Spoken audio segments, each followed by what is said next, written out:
ბოლოში ბექა ყურშიას ჰქონდა მასინად Facebook-ზე გაკეთებული ასეთი პოსტი, რომ აღარ მაინტერესებს ბატონო ეს არანაირი ანალიზი, გამოვიხილეთ, გავკვეთეთ და მაინტერესებს რა მოხდება მე შემდეგ.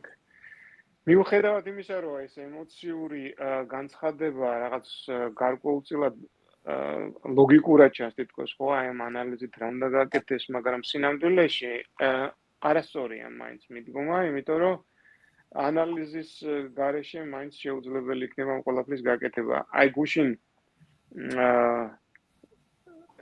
ბრძოლა იყო იმის ილია თოფურიასი და ერთი მაგალითი მინდა უბრალოდ მოვიყვანოთ, რომ ილია თოფურია ერთადერთი ქართველი მებრძოლი და სპორტსმენია, რომელიც სრულიად აი მეთოდურად აბსოლუტურად განსხვავებულია ყველასაგან. აი ეს უნიკალური ტიპია იმ მხრივ, რომ